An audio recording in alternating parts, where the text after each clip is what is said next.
Okay, so disclaimer, this video is for only education purpose. I never encourage people to unlock stolen phone. The unlocking is just only for personal device. No copyright video or audio is used in this video. Thank you guys. Okay, so share ko sa inyo to guys, no. So ngayong araw guys, meron tayo ditong phone device guys, no. So itong phone device nito guys ay Redmi 9A guys, no. So ito nag-isang phone device natin guys na pinalitan natin guys ng LCD guys, no. Yan, so tinister natin ito guys, so wala siyang power, 0.2 sa product schematic natin or sa smart charger natin guys, no.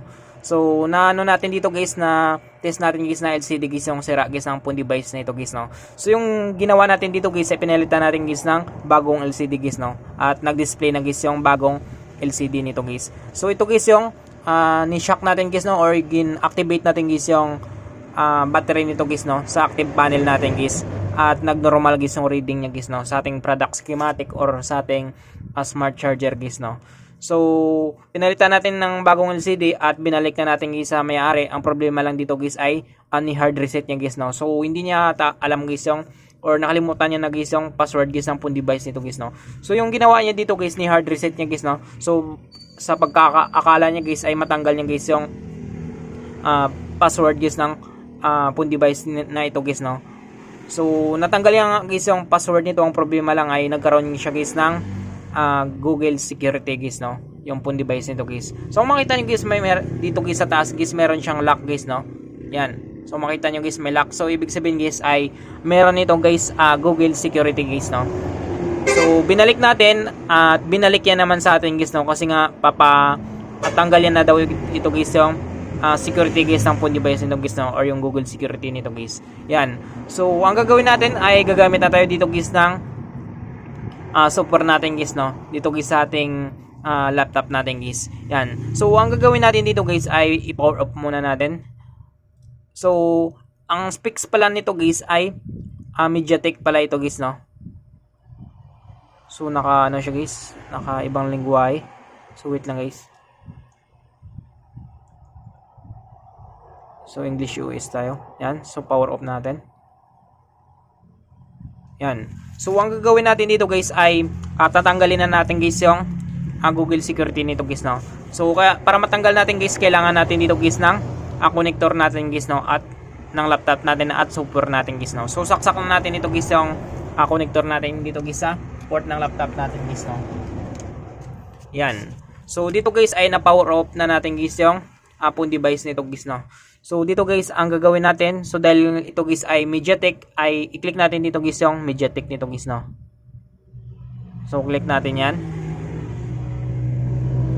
So pagka-click natin yan guys ay hanapin natin dito guys yung custom preloader EMI guys, no. So check natin yan. So pagka-check natin yan guys, yan, so naka-check yan siya guys, no. So sa inyo guys, kapag hindi pa siya naka-check, i-check nyo to guys. So natin dito guys model.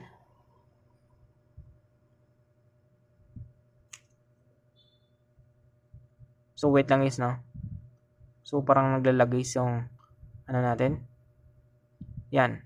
So click natin yan, custom preloader EMI. Tapos select model tayo dito guys, no. Yan. So dito guys hanapin natin dito guys yung Redmi 9A guys, no.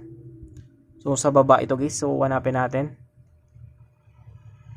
Redmi 9A. So ito siya guys, no. So taas natin konti guys.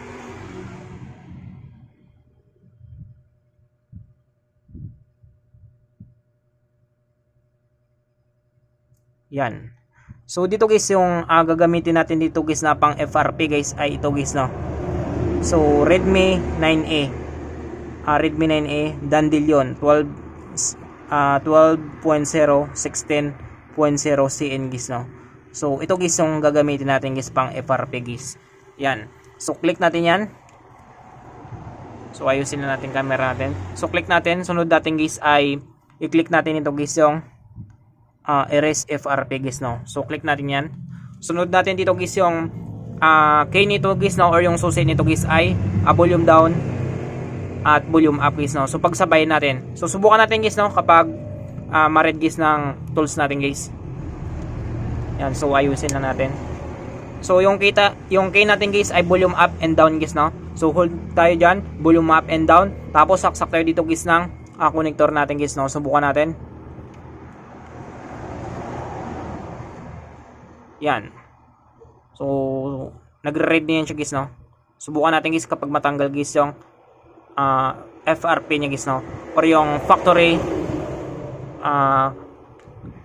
reset protection niya guys. Yan. So subukan natin. So ayan siya guys, no. So antayin lang natin guys. So iba-iba guys yung key niya guys, no, or yung susi niya guys para ma-read guys ng ating software guys.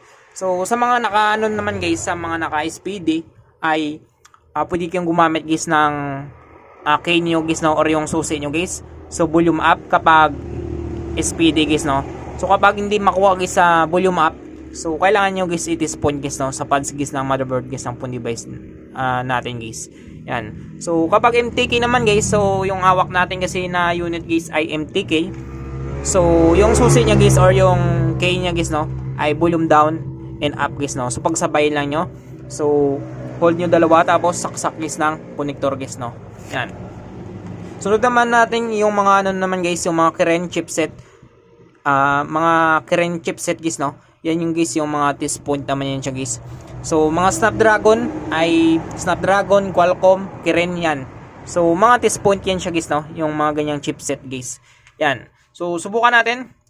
Subukan natin kapag natanggal guys yung FRP nito guys, no, or yung factory reset protection nito guys, or natanggal natin guys yung Google security nito guys, no, or Gmail account nito guys ng phone device nito guys.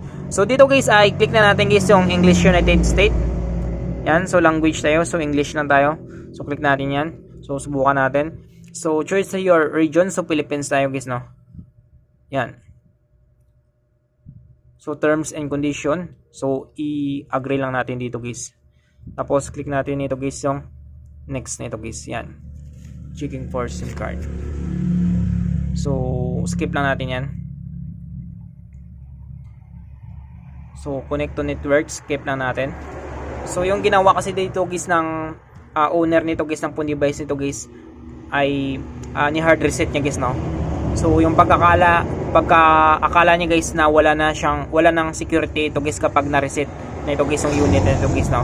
So hindi kasi lahat guys ng phone device guys kapag i-hard reset nyo guys ay wala ng Gmail account guys, no. So sa mga latest kasi ng mga phone device guys ay possible guys na magkakaroon siya guys ng Google security guys, no. Yan.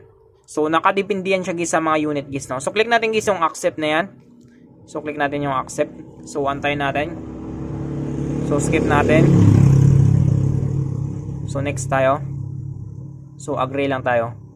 So accept ko guys. So check lang natin, accept lang natin.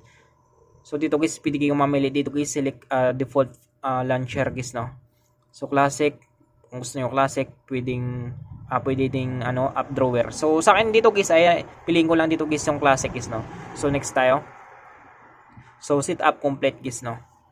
Yan. So antayin natin kapag mag-require naman guys ng Google security guys, no. Pero hindi na ito guys mag-require guys kasi nga dito guys sa program natin guys ay erasing FRP guys, no. So ayan siya guys, ay na-open na natin guys yung phone device nito guys, no. So natanggal natin guys yung Gmail account nito guys na hinanap guys ng unit nito guys. Yan. So ito guys ay pwede na nating ibalik guys sa may-ari guys, no, yung phone device nito guys. So Redmi 9A ito guys yung unit nito guys.